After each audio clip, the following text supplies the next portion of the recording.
Hello everyone, this is Ram Babu and welcome to Success Journey TV channel. School assistant biological science మెథడాలజీలో మనకి next chapter పాఠశాల జీవశాస్త్ర విద్యా ప్రణాళిక, school curriculum in biological science. ఈ chapter మనం ఈరోజు స్టార్ట్ చేస్తున్నామండి. మరి దీంట్లోంచి కూడా ఎక్కువ బిట్స్ అడగడానికి అవకాశం ఉంటుంది. మరి ఈ చాప్టర్ని తెలుగు అకాడమీ టెక్స్ట్ బుక్ని బేస్ చేసుకుని తయారు చేయడం జరిగింది. ఇది టాపిక్ ఏపీలో స్పెసిఫిక్గా లేకపోయినప్పటికీ కూడా ఖచ్చితంగా ఈ టాపిక్ మీద బిట్లు అడగడానికి అవకాశం ఉంటుంది. కాబట్టి తెలంగాణ ఏపీకి తీసుకున్నట్లయితే సిలబస్ లో కొంచెం మనకి ఆ చాప్టర్ల పేర్లు మారినప్పటికీ ఆ లోపల ఉన్నటువంటి కంటెంట్ అనేది దాదాపు రెండింటికి కూడా ఒకే రకమైనటువంటి ఇక్కడ చెప్పేటటువంటి కంటెంట్ ఏపీకి కూడా యూజ్ అయ్యేటటువంటి కంటెంటే. కాబట్టి మనకి లేట్ లేకుండా ఈ చాప్టర్ మనం స్టార్ట్ చేద్దాం. దానికంటే ముందు కొత్తగా ఛానల్ చూసేటటువంటి ఆస్పిరెంట్స్ ఛానల్ సబ్స్క్రైబ్ చేయండి, అదేవిధంగా వీడియోని లైక్ చేయండి, మీ ఫ్రెండ్స్ కి షేర్ చేయండి. సో ఇక మనకి పాఠశాల జీవశాస్త్ర విద్యా ప్రణాళిక అనేటటువంటి టాపిక్ గురించి చూద్దాం. మరి అసలు విద్యా ప్రణాళిక అంటే ఏంటి? మరి పదం అనేది కొంచెం వినడానికి కొంచెం కొత్తగా అనిపిస్తుంటుంది, కొంచెం అర్థం కానటువంటి పరిస్థితిలో కనిపిస్తూ ఉంటుంది. సో మరి అసలు ఈ విద్యా ప్రణాళిక అనేటటువంటి పదం గురించి మనం తెలుసుకుందాం. దీని గురించి తెలుసుకుంటే మిగిలిన మనకి చాప్టర్ అనేది చాలా ఈజీగా ఉంటుంది. మరి విద్యా ప్రణాళికలో జీవశాస్త్ర విద్యా ప్రణాళిక అనేది ఒక భాగం. అర్థమవుతుంది కదా? అంటే టోటల్ గా విద్యా ప్రణాళిక మొత్తం ఎడ్యుకేషన్ సిస్టమ్ సంబంధించింది విద్యా ప్రణాళిక. ఆ విద్యా ప్రణాళికలో ఒక జీవశాస్త్ర విద్యా ప్రణాళిక అనేది ఒక భాగం. అంటే విద్యా ప్రణాళిక మొత్తం కూడా ఈ ఎడ్యుకేషన్ సిస్టమ్ సంబంధించినటువంటి స్కూల్ ఎడ్యుకేషన్ తీసుకున్నట్లయితే ఆ స్కూల్ ఎడ్యుకేషన్ సిస్టమ్ మొత్తానికి కలిపి విద్యా ప్రణాళిక ఉంటుంది. దాంట్లో మనకి జీవశాస్త్రానికి సంబంధించినటువంటి జీవశాస్త్ర విద్యా ప్రణాళిక ఉంటుంది. సాంఘిక శాస్త్రం తీసుకుంటే సాంఘిక శాస్త్ర విద్యా ప్రణాళిక ఉంటుంది. అదేవిధంగా మ్యాథ్స్ తీసుకుంటే మ్యాథ్స్ సంబంధించినటువంటి కరికులం ఉంటుంది. అదేవిధంగా తెలుగు, ఇంగ్లీషు, సో ఇట్లా మనకి అన్ని రకాలైనటువంటి సబ్జెక్ట్స్ ఒక్కొక్క సబ్జెక్ట్ కి ఒక్కొక్క విద్యా ప్రణాళిక అనేది ఉంటుంది. సో మరి అన్ని విద్యా ప్రణాళికలు, అన్ని సబ్జెక్టులు సంబంధించినటువంటి విద్యా ప్రణాళికలు మొత్తాన్ని కలిపి మనకి విద్యా ప్రణాళిక అంటారు.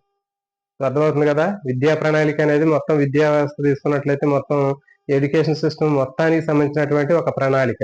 మరి ఆ విద్యా ప్రణాళికలో ఒక్కొక్క సబ్జెక్ట్ కి ఒక్కొక్క విద్యా ప్రణాళిక అనేది ఉంటుంది. అన్ని విద్యా ప్రణాళికలు కలిస్తేనే, అన్ని సబ్జెక్టులకు సంబంధించినటువంటి విద్యా ప్రణాళికలు కలిస్తేనే మనకి ఆ విద్యా ప్రణాళిక అనేది ఏర్పడుతుంది. ఇంకా చూడండి, అసలు మరి చెప్పే ఇప్పుడు ఆ విద్యా ప్రణాళికకు సంబంధించినటువంటి కాన్సెప్ట్ అనేది ఇక్కడ మనం ఇక్కడ నేర్చుకునే ప్రయత్నం చేద్దామండి. ఇక చూడండి, ఇది విద్యా ప్రణాళిక అంటే ఒక స్కూల్లో అన్ని సబ్జెక్టులు సంబంధించినటువంటి విద్యా ప్రణాళిక అనేది తీసుకున్నాం. అంటే ఒక స్కూల్లో తెలుగు, హిందీ, ఇంగ్లీషు, లెక్కలు, సైన్స్, సోషల్ సంబంధించినటువంటి ప్రతి ఒక్క సబ్జెక్టు సంబంధించినటువంటి అన్ని విద్యా ప్రణాళికలు కలిస్తేనే విద్యా ప్రణాళిక. ఓకే, మరి ఇప్పుడు ఈ విద్యా ప్రణాళికలో మనకి ఒక్కొక్క సబ్జెక్ట్ ఉంటుందని చెప్పాను. దాంట్లో పాఠ్య పుస్తకాలు, Telugu book, Hindi book, science book, social book, maths book, so ఇట్లా మనకి అన్ని రకాలైనటువంటి పుస్తకాలు ఉంటాయి కదా. సో మరి ఆ పుస్తకాలు ఉన్నప్పుడు ఆ పుస్తకాలని ఏ విధంగా మనం చెప్పాలి? పాఠ్య ప్రణాళిక అంటారు దాన్ని. పాఠ్య ప్రణాళిక అంటే year plan, lesson plan, period plans ఉంటాయి. అంటే ఈ పాఠ్య పుస్తకంలో ఉన్నటువంటి సిలబస్ ఏదైతే ఉందో ఆ సిలబస్ ని మనం విద్యార్థులకి చెప్పడం కోసం పాఠ్య ప్రణాళికను రూపొందించుకుంటాం. అంటే year plan, lesson plan, period plan రూపొందించుకుంటాం. మరి ఇది రూపొందించుకున్నటువంటి ఇయర్ ప్లాన్ కానివ్వండి, లెసన్ ప్లాన్ కానివ్వండి, పీరియడ్ ప్లాన్ కానీ మనం వీటిని ఉపయోగించి చెప్తాం, టీఎల్ఎంని ఉపయోగించి చెప్తాం. అంటే బోధనాభ్యాసన సామాగ్రిని ఉపయోగించి మనం ఇయర్ ప్లాన్, లెసన్ ప్లాన్లు, పీరియడ్ ప్లాన్ రూపొందించుకొని పాఠ్య పుస్తకాన్ని చెప్తాం. మరి ఇది చెప్పిన తర్వాత విద్యార్థికి ఏమేమి మనం నేర్చుకున్నట్లు అంటే అభ్యసన అనుభవాల్ని విద్యార్థికి నేర్పినట్లు. విద్యార్థి అభ్యసన అనుభవాల్ని పొందుతాడు. విద్యార్థి పొందినటువంటి అభ్యసన అనుభవాలు పొందిన తర్వాత ఫైనల్ గా మనం ఏం చేస్తాం? ఎగ్జామ్ పెడతాం, వాడికి ఎవాల్యుయేషన్ చేస్తాం. అంటే ఏంటి? మూల్యాంకనం పద్ధతులను ఉపయోగించి మూల్యాంకనం చేస్తున్నాం. సో కాబట్టి మనకు స్కూల్లో చేసేటటువంటి మొత్తం ఎంటైర్ ప్రాసెస్ ఏదైతే ఉందో అన్ని సబ్జెక్టులకు సంబంధించినటువంటి ప్రతి ఒక్క ప్రాసెస్ మొత్తాన్ని కలిపి విద్యా ప్రణాళిక అంటారు. మరి ఇప్పుడు ఈ విద్యా ప్రణాళికలో మనకి అన్ని రకాలైనటువంటి సబ్జెక్టులకు సంబంధించినటువంటి బుక్స్ ఉంటాయి. అన్ని బుక్స్ సంబంధించినటువంటి చెప్పేటటువంటి ఇయర్ ప్లాన్లు, లెసన్ ప్లాన్లు, పీరియడ్ ప్లాన్ ఉంటాయి. అవి చెప్పడానికి అవసరమైనటువంటి టీచింగ్ లెర్నింగ్ మెటీరియల్స్ ఉంటాయి. నెక్స్ట్ వీటిని ఉపయోగించి చెప్పిన తర్వాత విద్యార్థికి వచ్చేటటువంటి అభ్యసన అనుభవాలు ఉంటాయి. ఆ అభ్యసన అనుభవాలు పొందిన తర్వాత ఎంతవరకు అభ్యసన అనుభవాలు సాధించాడు అని తెలుసుకోవడానికి మూల్యాంకన పద్ధతులు ఉంటాయి. సో కాబట్టి మొత్తాన్ని కలిపి విద్యా ప్రణాళిక అంటారు. ఓకే, ఇది మొత్తాన్ని కలిపి విద్యా ప్రణాళిక అని చెప్పడం జరుగుతుంది. మరి దీంట్లో ఇప్పుడు మనం నేర్చుకునేది ఏంటి అంటే జీవశాస్త్ర విద్యా ప్రణాళిక. జీవశాస్త్ర విద్యా ప్రణాళిక. ఇప్పుడు నేనేం చెప్పాను, మనం అన్ని సబ్జెక్టులకి సంబంధించినటువంటివి ఉంటాయని చెప్పాము మనం ఇక్కడ. మరి ఇక్కడ జీవశాస్త్ర విద్యా ప్రణాళిక అంటే ఏంటి అంటే, ఇక్కడ మన విద్యా ప్రణాళికలు జీవశాస్త్ర విద్యా ప్రణాళిక అంటే ఏంటి అంటే, జీవశాస్త్రానికి సంబంధించినటువంటి పాఠ్య పుస్తకాలు, ఈ పాఠ్య పుస్తకాల్ని పిల్లవాడికి సిలబస్ రూపంలో చెప్పడానికి మనకి year plan, lesson plan, period plan రూపొందించుకున్నటువంటి పాఠ్య ప్రణాళిక ఉంటది. ఈ పాఠ్య ప్రణాళిక నుంచి పాఠ్య పుస్తకాల్లో ఉన్నటువంటి సమాచారాన్ని విద్యార్థికి చెప్పడం కోసం TLM, టీచింగ్ లెర్నింగ్ మెటీరియల్స్ ఉపయోగిస్తాము. తర్వాత వీటిని ఉపయోగించి విద్యార్థికి బయాలజీకి సంబంధించినటువంటి అభ్యసన అనుభవాలను కల్పిస్తున్నాము. వీటి ఆధారంగా విద్యార్థికి కొన్ని పరీక్షలు పెడుతున్నాము. ఆ మూల్యాంకన పద్ధతులను ఉపయోగించి మూల్యాంకనం పెడుతున్నాం. సో ఈ ప్రాసెస్ మొత్తాన్ని కలిపి ఏమని చెబుతున్నారంటే జీవశాస్త్ర విద్యా ప్రణాళిక అని చెప్తున్నారు. అర్థమవుతుంది కదా. సో కాబట్టి ఒక జీవశాస్త్రానికి సంబంధించినటువంటిది తీసుకుంటే దాన్ని జీవశాస్త్ర విద్యా ప్రణాళిక అంటారు. మొత్తం అట్లా కాకుండా మొత్తం విద్యా ప్రణాళిక అంటే ఏంటి అంటే, ప్రతి ఒక్క సబ్జెక్టుకి ఇక్కడ మనం చెప్పేటటువంటి అన్ని అంశాలు కలిపినట్లయితే అప్పుడు అది విద్యా ప్రణాళిక అవుతుంది. సో కాబట్టి మీ అందరికి కూడా అర్థమయ్యే ఉంటుంది. విద్యా ప్రణాళిక అంటే ఏంటి అంటే, ఒక విద్యార్థి స్కూల్లో పోయిన తర్వాత వాడు ఏ సబ్జెక్టులు నేర్చుకుంటున్నాడు, ఆ నేర్చుకునేటటువంటి సబ్జెక్టులకు సంబంధించి ఎప్పుడు ఏ పాఠం ఏ నెలలో నేర్చుకోవాలి, ఆ విధంగా నేర్చుకోవడానికి ఉపాధ్యాయుడు వేసేటటువంటి ఆ టైం టేబుల్, తర్వాత ఆ పాఠాలు చెప్పడానికి ఉపాధ్యాయుడు ఉపయోగించేటటువంటి వివిధ రకాలైనటువంటి బోధనాభ్యాస పరికరాలు, వాటిని ఉపయోగించి విద్యార్థి సాధించేటటువంటి అభ్యసన అనుభవాలు, ఫైనల్ గా విద్యార్థి రాసేటటువంటి పరీక్షలు. సో ఈ ఎంటైర్ ప్రాసెస్ మొత్తాన్ని కలిపి విద్యా ప్రణాళిక అంటున్నారు. సో ఇప్పుడు ఈ కాన్సెప్ట్ మన అందరికి కూడా అర్థమయ్యింది. ఇప్పుడు ఇక నెక్స్ట్ మనం దీనికి సంబంధించినటువంటి ఇంట్రడక్షన్ కానివ్వండి, ఈ చాప్టర్ సంబంధించినటువంటి డీటెయిల్స్ నేర్చుకుందాం. మరి ఈ పాఠశాల జీవశాస్త్ర విద్యా ప్రణాళికకి సంబంధించినటువంటి దాంట్లో 1969 వరకు కూడా మరి 1 నుంచి 9 వరకు సాధారణ విద్య అనేది ఉండేది. 1 నుంచి 9వ తరగతి వరకు సాధారణ విద్య ఉండేది. తర్వాత 10, 11 తరగతుల్లో భిన్నమైనటువంటి వృత్తి విద్యకు సంబంధించినటువంటి కోర్సులు మనకి 10, 11 తరగతుల్లో ఉండేవి. నెక్స్ట్ అప్పుడు పాఠ్య పుస్తకం అనేది ప్రామాణికం. అంటే కేవలం పాఠ్య పుస్తకం మీదే ఆధారపడేవాళ్ళు. ఆ పాఠ్య పుస్తకంలో ఉన్నటువంటి పాఠ్య గ్రంథం ఏదైతే ఉందో అది విద్యార్థికి దానికంటే ఇక వేరేది ఏమీ ఉండదు, ఆప్షనల్. కేవలం పాఠ్య గ్రంథం విద్యార్థికి ఉపయోగపడుతుంది. ఉపాధ్యాయుడు చెప్పేటటువంటిది కూడా ఆ సిలబస్ మొత్తం కూడా ఇచ్చినటువంటి పాఠ్య పుస్తకం ఆధారంగా జరుగుతుంది. అంటే ఆ పుస్తకం అనేది, పాఠ్య పుస్తకం అనేది ఒక స్టాండర్డ్, ఒక విద్యార్థికి కానీ ఒక ఉపాధ్యాయుడికి కానీ అది ఒక వెన్నుముక లాంటిది ఇది. కానీ అప్పుడు చెప్పేటటువంటి 69 వరకు ఉన్నటువంటి మనకి ఆ పాఠశాలకు సంబంధించినటువంటి పుస్తకాలను పరిశీలిస్తే ఎలాంటి విద్యార్థికి ఎలాంటి ప్రయోగాలు కానివ్వండి, లేకపోతే ఎలాంటి కృత్యాలు, యాక్టివిటీస్ కానీ ఉండేవి కావు. అదేవిధంగా ఉపాధ్యాయులు విద్యార్థికి చెప్పేటటువంటి పాఠాల వల్ల విద్యార్థికి ఎలాంటి నిజ జీవితంలో ఎలాంటి ఉపయోగపడేటటువంటి విషయాలు కూడా ఉండేవి కావు అప్పట్లో. సో కాబట్టి ఎక్స్పెరిమెంట్స్ అనేవి ఉండేవి కాదు, యాక్టివిటీలు లేవు, తర్వాత డైలీ లైఫ్ లో ఉపయోగపడేటటువంటి అంశాలు కూడా ఉండేవి కావు. కానీ తర్వాత ఇప్పుడున్నటువంటి పరిస్థితుల్లో మొత్తం సిస్టమ్ మొత్తం మారింది. అంటే మన పాఠ్య పుస్తకాలకు సంబంధించినటువంటి మొత్తం కూడా మారిపోయింది. ఎక్స్పీరియన్స్ ఉన్నటువంటి టీచర్స్ బుక్కులు తయారు చేయడం జరుగుతుంది.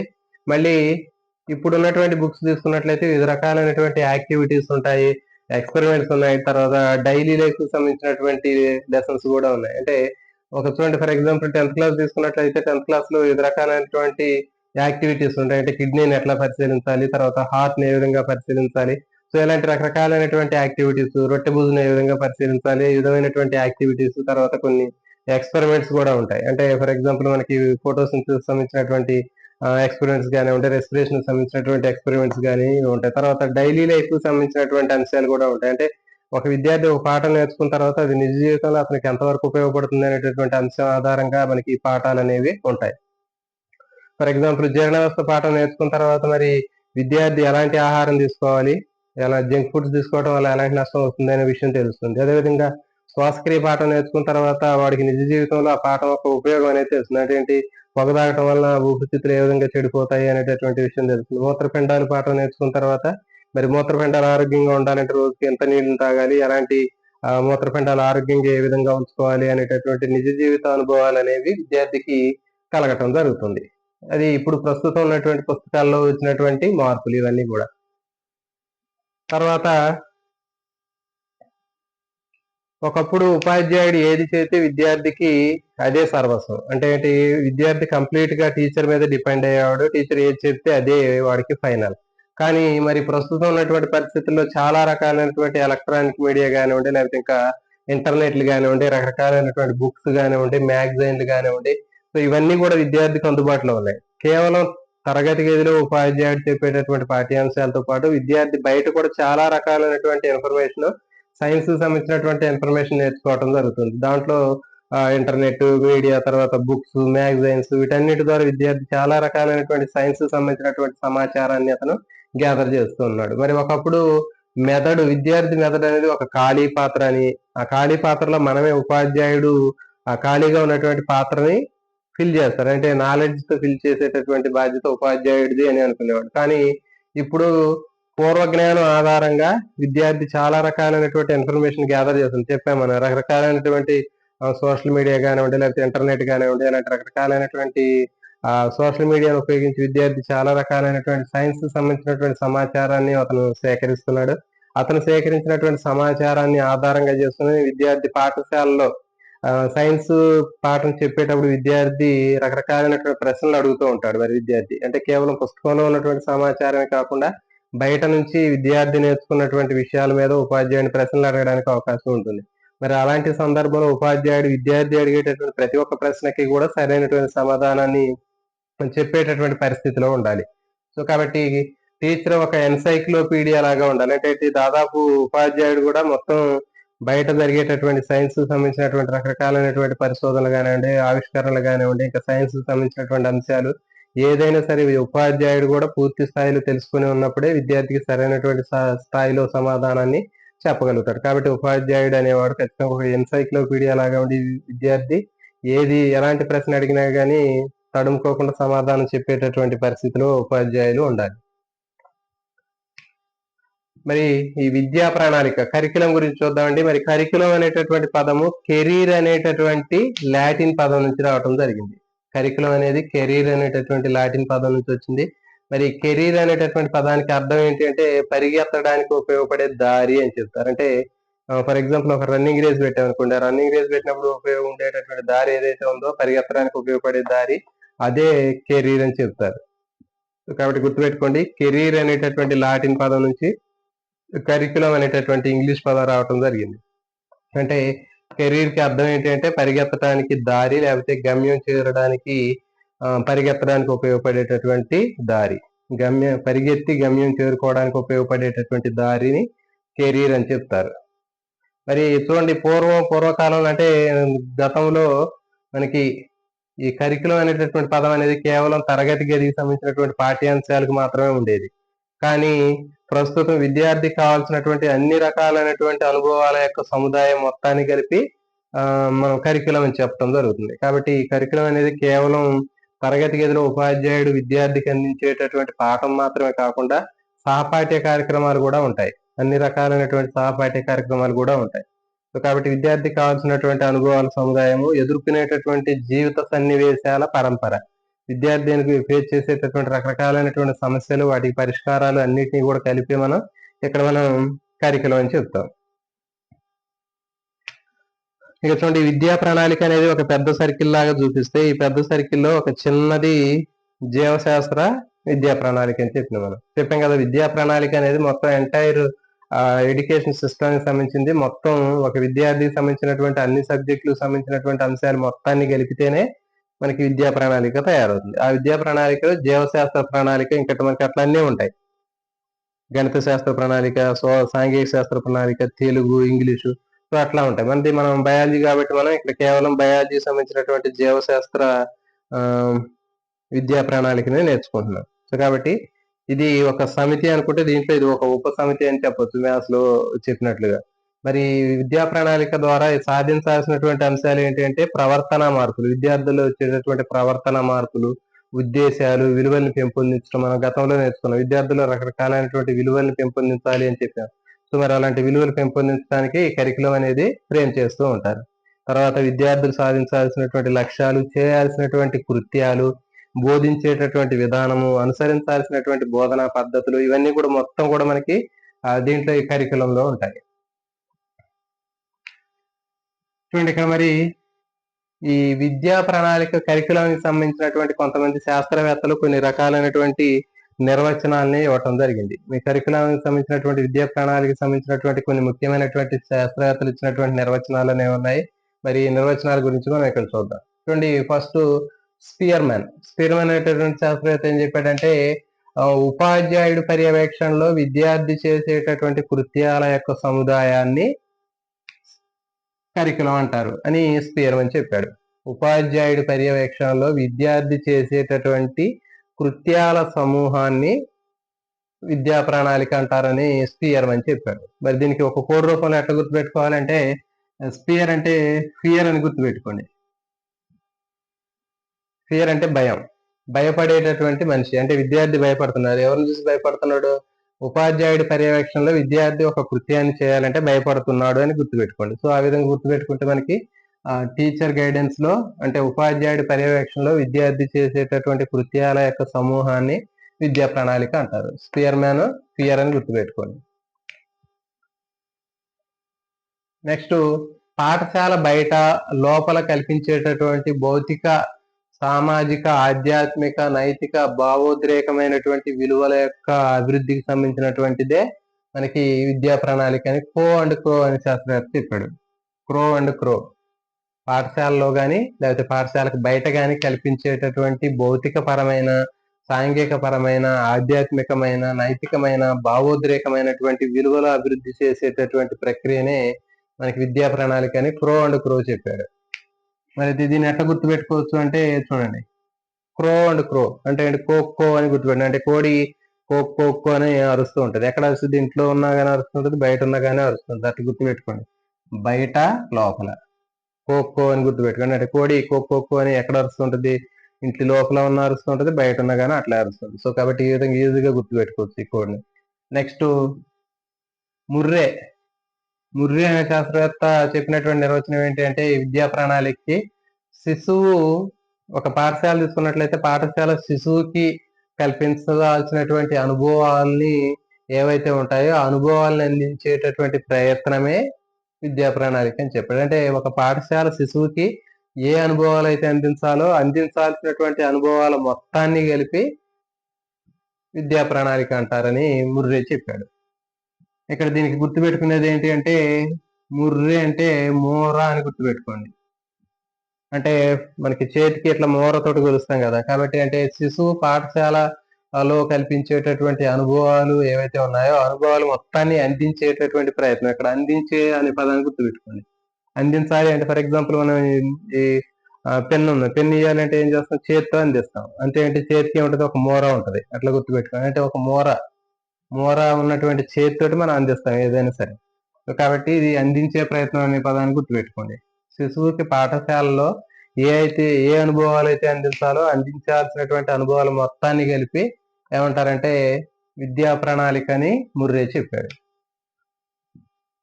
నెక్స్ట్ కన్నింగ్ హామ్, ఇది చాలా ఇంపార్టెంట్ అండి. కన్నింగ్ హామ్ ఇచ్చినటువంటి నిర్వచనం ప్రకారం పాఠశాల అనేది ఒక స్టూడియో అయితే, అంటే జనరల్గా మనకి ఫోటో స్టూడియో చూస్తూ ఉంటాం. ఆ స్టూడియో తీసుకున్నట్లయితే ఆ పాఠశాల అనేది ఒక స్టూడియో అనుకుంటే ఆ స్టూడియోలో నిర్దేశితమైనటువంటి ఉద్దేశాలు కానివ్వండి, లక్ష్యాల ప్రకారం ముడి పదార్థమైనటువంటి ఒక విద్యార్థిని మలచడానికి కళాకారుడి సాధనమే కరికులం అని చెప్పాడు. చెప్పింది ఎవరు అంటే కన్నింగ్ హామ్. అంటే పాఠశాల అనేది ఒక స్టూడియో, ఆ స్టూడియోలో నిర్దేశితమైనటువంటి ఉద్దేశాలు కానీ లక్ష్యాలు సాధించడానికి లేకపోతే నిర్దేశిత ఉద్దేశాలు లక్ష్యాల ప్రకారం ముడి పదార్థమైనటువంటి లేకపోతే ముడి వస్తువుని మలచడానికి, అక్కడ ముడి వస్తువు ఎవరు అంటే స్టూడెంట్, ఆ స్టూడెంట్ని మలచడానికి కళాకారుడు అంటే ఎవరు? టీచర్. ఆ టీచర్ కావాల్సినటువంటి సాధనం, ఆ సాధనం ఏంటి అంటే విద్యా ప్రణాళిక. సో కాబట్టి ఆ సాధనమే విద్యా ప్రణాళిక అని కన్నింగ్ హామ్ అని చెప్పారు. సో దీన్ని ఎట్లా గుర్తుపెట్టుకుంటాం అంటే ఏంటంటే చూడండి, కన్నింగ్, వాడు బాగా కన్నింగ్ ఫెలో అని చెప్తాం. అంటే ఏంటి, కన్నింగ్ హామ్ కన్నింగ్ ఫెలో. ఎందుకంటే అతను ఒక స్టూడియోలో పోయి ముడి పదార్థాన్ని ఉపయోగించి ఒక కళాకారుడు యొక్క ఫోటోని ప్రింట్ వేయటం కోసం అతను తీసుకువెళ్ళినప్పుడు సరిగా ప్రింట్ వేయలేదు. అట్లా గుర్తుపెట్టుకోండి.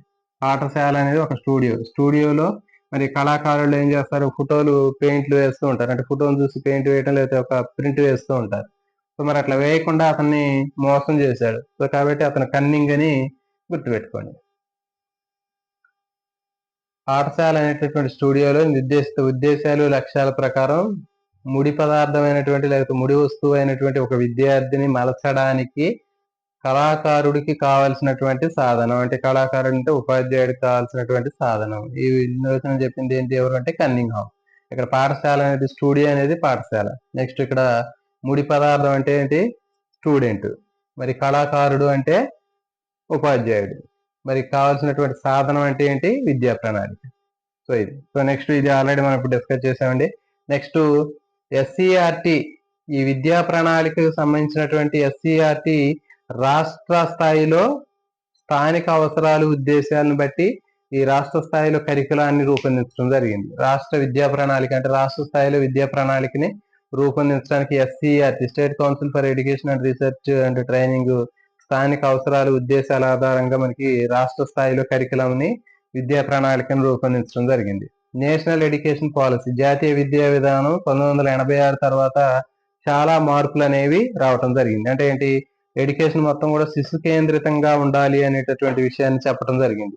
జాతీయ విద్యా విధానం 86 తర్వాత చాలా మార్పులు అనేవి రావటం జరిగింది. అంటే శిశు కేంద్రితంగా ఉండాలి అని చెప్పారు. ఆ శిశు కేంద్రితంగా ఉండటానికి ఏ విధంగా బోధించాలి అనేటటువంటిది టీచర్స్ కి ట్రైనింగ్ కూడా ఇవ్వటం జరిగింది 86 జాతీయ విద్యా విధానం తర్వాత. నెక్స్ట్ నేషనల్ కరికులం ఫ్రేమ్వర్క్, జాతీయ విద్యా ప్రణాళిక చక్రం 2005 ప్రకారం స్వయంగా జ్ఞాన నిర్మాణం చేసుకోవాలి అనేటటువంటి విషయాన్ని చెప్పడం జరిగింది. అంటే విద్యార్థి స్వయంగా జ్ఞాన నిర్మాణం చేసుకోవాలి, దానికి అనుకూలంగా విద్యా ప్రణాళికలో అంచెంచెలుగా మార్పులు తీసుకురావడం జరిగింది. సో ఈ విధంగా అంచెంచెలుగా మార్పులు తీసుకురావడం జరిగింది. ఇంకా సిలబస్ లో కానివ్వండి, ఇంకా టెక్స్ట్ బుక్ లో కానివ్వండి, తర్వాత మూల్యాంకనం చేసేటటువంటి ఎవాల్యుయేషన్ ప్రాసెస్ లో కానీ మార్పులు తీసుకురావడం జరిగింది. నేషనల్ కరికులం ఫ్రేమ్వర్క్ 2005 ప్రకారం మనకి విద్యార్థి స్వయంగా జ్ఞాన నిర్మాణం చేసుకోవాలని చెప్తున్నాడు. అంటే కేవలం బట్టే విధానంగా కాకుండా జ్ఞాన నిర్మాణం చేసుకోవాలి. దానికి అనుకూలంగా మరి ఈ ప్రణాళికలో క్రమక్రమంగా మార్పులని, అంచెంచెలుగా మార్పులు తీసుకురావడం జరిగింది. సిలబస్ లో కానివ్వండి, ఇంకా టెక్స్ట్ బుక్లు కానివ్వండి, ఎవల్యూషన్ బోధన మూల్యాంకనంలో కానివ్వండి, మార్పుల్ని గ్రాడ్యువల్ గా వీళ్ళు చిన్నగా తీసుకురావడం జరిగింది. నెక్స్ట్ మరి పాఠ్య ప్రణాళిక, సిలబస్ గురించి చూద్దామండి. సో దీంట్లో ఆల్రెడీ చెప్పాం మనం, ఇది పాఠ్య ప్రణాళిక. దీంట్లో పెట్టినటువంటి ఆ బ్లూ కలర్ లో ఉన్నటువంటి చుక్క అనేది పాఠ్య ప్రణాళిక. Okay, syllabus. దీని మొత్తం పెద్దది బాక్స్ అనేది విద్యా ప్రణాళిక. ఓకే, ఆ విద్యా ప్రణాళికలో పాఠ్య ప్రణాళిక అనేది ఒక ఉపసమితి అని మనం చెప్పవచ్చు. చూడండి, మరి విద్యా గమ్యాల ప్రకారం విద్యా ప్రణాళికను సాధించడం కోసం మనం రూపొందించుకున్నటువంటి విషయ పరిజ్ఞానం కానివ్వండి, పాఠ్య కార్యక్రమాలు కానివ్వండి, సహపాఠ్య కార్యక్రమాలు కానివ్వండి, సో వీటన్నిటిని ఉపయోగించి విద్యా ప్రణాళికను సాధించడానికి రూపొందించుకుంటాం. ఓకే, సో ఈ విధంగా విద్యా గమ్యాలు సాధించడం, చెప్పినటువంటి విద్యా ప్రణాళికను సాధించడానికి మనం రకరకాలైనటువంటి విషయ పరిజ్ఞానము, పాఠ్యాంశాలు, సహపాఠ్య కార్యక్రమాలు, పాఠ్య కార్యక్రమాలు, సో వీటన్నిటిని కూడా ఉపయోగించడం జరుగుతుంది. చూడండి, నెక్స్ట్ మరి నేషనల్ కరికులం ఫ్రేమ్వర్క్ 2005, జాతీయ విద్యా ప్రణాళిక చట్టం 2005 ఏం చెప్పిందంటే, విద్యార్థికి కేవలం 4 గోడల మధ్యలో విద్యార్థి నేర్చుకునేటటువంటి జ్ఞానం అనేది సరైనటువంటి జ్ఞానం కాదు. అంటే విద్యార్థి 4 గదుల మధ్యలో నేర్చుకునేటటువంటిది అసలు సైన్సే కాదు అని చెప్తుంది. కాబట్టి మరి విద్యార్థి బయట ఉన్నటువంటి సజీవ నిర్జీవమైనటువంటి పరిసరాలను కూడా అబ్జర్వ్ చేసి ఆ సజీవ నిర్జీవ అంశాల ద్వారా నేర్చుకునేటటువంటి అనుభవాలు అనేవి ఎక్కువగా ఉండాలి అనేటటువంటి విషయాన్ని మనకి నేషనల్ కరికులం ఫ్రేమ్వర్క్ 2005 చెప్పడం జరిగింది. నెక్స్ట్ విద్యా హక్కు చట్టం 2009 ఏం చెప్తుందంటే, ఒక విద్యార్థి స్కూల్ ఎడ్యుకేషన్ కంప్లీట్ అయిపోయేసరికి, అంటే పాఠశాల విద్య పూర్తి అయ్యేసరికి విద్యార్థి వివిధ రకాలైనటువంటి విద్యా ప్రమాణాలని సాధించే విధంగా ఉండాలి అని చెప్తుంది. లేకపోతే అలాంటి విద్య అనేది నిరార్థదాయకం అవుతుందనే విషయాన్ని చెప్పడం జరిగింది. కాబట్టి విద్యా హక్కు చట్టం 2009 ప్రకారం ఒక విద్యార్థి స్కూల్ ఎడ్యుకేషన్ కంప్లీట్ అయిపోయేసరికి ఆ విద్యార్థి మొత్తం సాధించాల్సినటువంటి విద్యా ప్రమాణాలు మొత్తం కూడా ఖచ్చితంగా సాధించే విధంగా మనం వాడిని తయారు చేయాలని చెబుతుంది. నెక్స్ట్ విద్యా ప్రణాళిక చట్టం సంబంధించినటువంటి అభివృద్ధి చరిత్ర గురించి చూద్దామండి. మరి కరికులం ఫ్రేమ్వర్క్ అభివృద్ధి చరిత్ర తీసుకున్నట్లయితే చూడండి, 1976 వరకు పాఠశాల విద్యా ప్రణాళిక అంశాలు మొత్తం కూడా స్టేట్ గవర్నమెంట్ లో ఉండేవి. అంటే ఏంటి, సెంట్రల్ గవర్నమెంట్ కి సంబంధించినటువంటి అంశాలు ఏమి కూడా జోక్యం అనేది ఉండేది కాదు. కాబట్టి మొత్తం కంప్లీట్ గా 1976 వరకు కూడా పాఠశాల విద్యకు సంబంధించినటువంటి ప్రణాళిక అంశాలు మొత్తం కూడా రాష్ట్రం కిందే ఉండేవి ఇవన్నీ కూడా. కానీ 1976 తర్వాత విద్యని ఉమ్మడి జాబితాలోకి చేర్చడం జరిగింది. అంటే ఏంటి, సెంట్రల్ గవర్నమెంట్ స్టేట్ గవర్నమెంట్ రెండింటి ఇన్వాల్వ్మెంట్ అనేది ఉంటుంది. నెక్స్ట్ చూడండి, 1968లో నేషనల్ ఎడ్యుకేషన్ పాలసీ జాతీయ విద్యా విధానాన్ని రూపొందించడం జరిగింది. 1975లో నేషనల్ కరికులం ఫ్రేమ్వర్క్ జాతీయ విద్యా ప్రణాళిక చట్టం ఇది 1975లో రూపొందించడం జరిగింది. సో కాబట్టి వీటి మీద కూడా బిట్లు అడగడానికి అవకాశం ఉంటుంది. నెక్స్ట్ 1968 నేషనల్ ఎడ్యుకేషన్ పాలసీ జాతీయ విద్యా విధానం 1968 సూచనల ప్రకారం నేషనల్ కరికులం ఫ్రేమ్వర్క్ 1975 రూపొందించడం జరిగింది. జాతీయ విద్యా ప్రణాళిక చట్టము 1975 రూపొందించడం జరిగింది. 1986 నేషనల్ ఎడ్యుకేషన్ పాలసీ సూచనల ప్రకారం నేషనల్ కరికులం ఫ్రేమ్వర్క్ 1988 రూపొందించడం జరిగింది. దీని ప్రకారం ఏంటంటే విద్య అనేది విద్యార్థికి ఫ్లెక్సిబుల్ గా ఉండాలి. అంటే ఏంటి, నమ్యతగా ఉండాలి నేర్చుకోవడానికి. అదేవిధంగా పరిసరాలకు సంబంధించినటువంటి రిలవెంట్ గా ఉండాలి, పరిసరాలకు సంబంధించినటువంటి అంశాలు ఉండాలి. తర్వాత శిశు కేంద్రితంగా ఉండాలి అనేటటువంటి విషయాన్ని 1986 జాతీయ విద్యా విధానం సూచించినటువంటి సూచనల ప్రకారం తయారైనటువంటి జాతీయ నేషనల్ కరికులం ఫ్రేమ్వర్క్ ఇది 1988లో సూచించడం జరిగింది. అంటే ఏంటి, విద్యార్థికి నేర్చుకునేటటువంటి జ్ఞానం అనేది ఫ్లెక్సిబుల్ గా ఉండాలి. తర్వాత పరిసరాలకు సంబంధించినటువంటి రిలవెంట్ గా ఉండాలి, విద్యార్థి కేంద్రీకృతంగా ఉండాలి అనేది 1986 నేషనల్ ఎడ్యుకేషన్ పాలసీ ప్రకారం నేషనల్ కరికులం ఫ్రేమ్వర్క్ 1988 సూచించడం జరిగింది. నెక్స్ట్ 1988 నేషనల్ ఎడ్యుకేషన్ పాలసీ సూచనల ప్రకారం నేషనల్ కరికులం ఫ్రేమ్వర్క్ 2000 రూపొందించడం జరిగింది. నెక్స్ట్ 2000 నేషనల్ ఎడ్యుకేషన్ పాలసీ 2000 జాతీయ విద్యా విధానం సూచనల ప్రకారం నేషనల్ కరికులం ఫ్రేమ్వర్క్ 2005ని రూపొందించడం జరిగింది. ఓకే, తర్వాత ఇవన్నీ గుర్తుపెట్టుకోవాలి. 68 సూచనల ప్రకారం 75 కరికులం ఫ్రేమ్వర్క్, 86 ప్రకారం 1988 national curriculum framework, 1988 national education policy సూచనల ప్రకారం 2000 national curriculum framework, 2000 national education policy సూచనల ప్రకారం నేషనల్ కరికులం ఫ్రేమ్వర్క్ 2005ని రూపొందించడం జరిగింది. 1976లో విద్యని ఉమ్మడి జాబితాలోకి చేర్చడం జరిగింది. గుర్తుపెట్టుకోండి, important. Next national education policy 86 ప్రకారం 80% కరికులం అనేది దేశవ్యాప్తంగా ఒకే రకంగా ఉండాలి అని చెబుతుంది. తర్వాత 20% స్థానిక పరిసరాలకు అనుగుణంగా ఉండాలి అని చెబుతుంది. అంటే ఫర్ ఎగ్జాంపుల్ మన స్టేట్ ఉందనుకోండి, 80% మొత్తం దేశవ్యాప్తంగా దేశం అంతా ఒకే రకంగా ఉండాలి. తర్వాత 20% మన రాష్ట్ర పరిస్థితులకు అనుకూలమైనటువంటి అంశాలు అనేవి 20% ఉండాలి.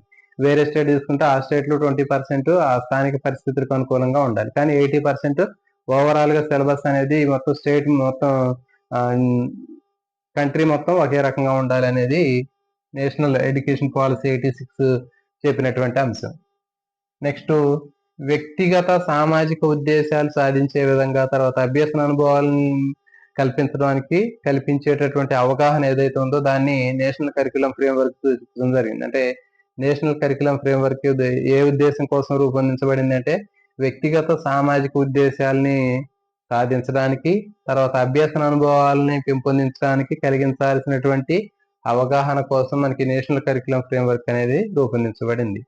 తర్వాత 2005 చూడండి, 2005 నేషనల్ కరికులం ఫ్రేమ్వర్క్ ప్రకారం మనకి విద్యలో కళా విద్య, వ్యాయామ విద్య, ఆరోగ్య విద్య అనేటటువంటివి కంపల్సరీగా ఉండాలి అని చెప్పింది. ఇది ప్రాథమిక మాధ్యమిక విద్యలో ఇవి ఖచ్చితంగా ఉండాలి అని చెప్పారు. తర్వాత ఉన్నత స్థాయిలో మాత్రం ఇవి ఒక ఆప్షనల్స్ గా ఉండాలి అని చెప్తున్నారు. అంటే ఐచ్ఛికాలుగా ఉండాలి అనే విషయాన్ని మనకి 2005 కరికులం ఫ్రేమ్వర్క్ చెప్పడం జరిగింది.